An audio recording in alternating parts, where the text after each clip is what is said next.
Assalamualaikum warahmatullahi wabarakatuh. Selamat pagi, saudara.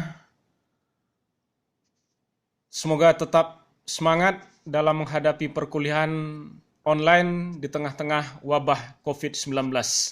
Semoga Allah senantiasa memberikan kita kekuatan baik spiritual maupun fisik. Untuk itu mari kita berdoa kepada Allah. Berdoa mulai. Baiklah, adapun materi pembahasan kita pada pagi hari ini adalah mengenal asal-usul manusia di dalam ajaran Islam. Pertanyaan yang mendasar terkait tentang asal-usul manusia adalah apa dan siapa manusia itu? Kemudian, apakah ada manusia pertama atau ada manusia lain sebelum Adam?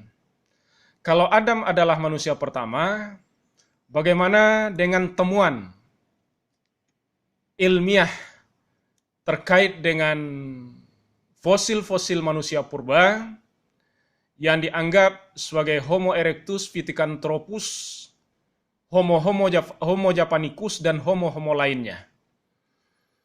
Nah, begitu juga ketika Darwin di dalam bukunya The Origin of Species mengatakan bahwa manusia merupakan satu turunan dari kera.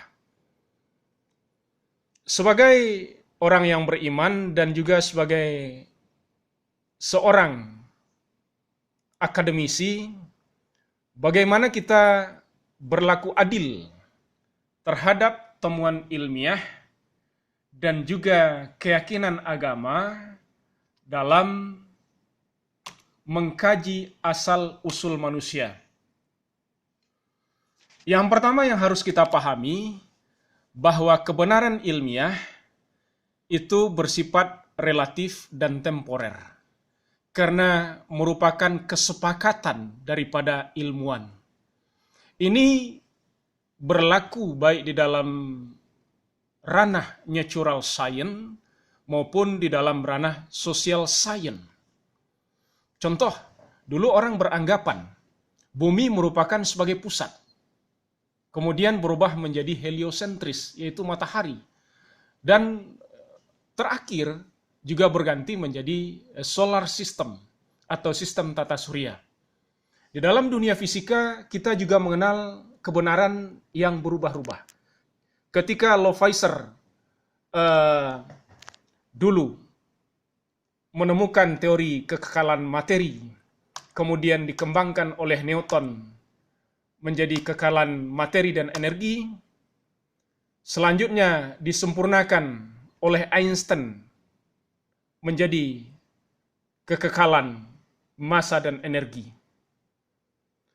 Ini dijadikan oleh para ilmuwan waktu itu untuk mencampakkan Tuhan dari dunia sains.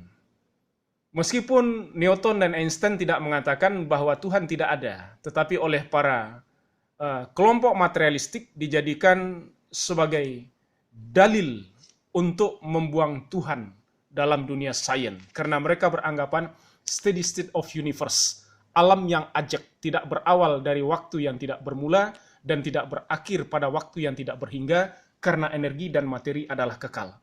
Akan tetapi, ternyata teori kekekalan massa dan energi, Einstein mempunyai dua persamaan. Persamaan yang pertama, itu tidak jadi diselesaikan oleh Einstein. Einstein menyelesaikan persamaan yang kedua.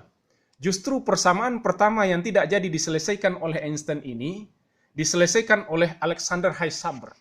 Kemudian dia menemukan teori termodinamik 2 yang menyatakan bahwa energi dan materi tidak kekal. Ini suatu bukti bahwa kebenaran ilmiah itu bersifat relatif dan temporer. Begitu juga halnya ketika teori yang mengatakan bahwa manusia merupakan satu spesies dari kera. Untuk itu, informasi yang berasal dari agama, yang berasal dari wahyu, jauh lebih dapat dipertanggungjawabkan dari sisi keilmuan dan juga dari sisi keimanan. Karena Allah yang menciptakan manusia, tentu Allah lebih tahu tentang manusia itu sendiri. Nah, kalau begitu, apa yang kita lakukan terhadap temuan ilmuwan? Kita mengapresiasi sebagai sebuah kerja ilmiah, sebagai upaya manusia untuk mengungkap misteri tentang apa dan siapa dirinya. Dan itu kita anggap sebagai sebuah usaha manusia yang perlu kita berikan apresiasi. Kita tidak menentang itu.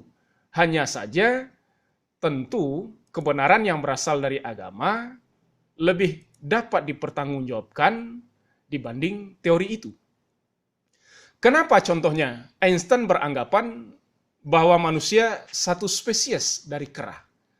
Karena para biolog memahami manusia dari aspek biologito. Sementara antropologi ragawi memahami manusia dari aspek anatomi. Secara kerangka antara anatomi manusia dengan anatomi kera itu tidak jauh bedanya.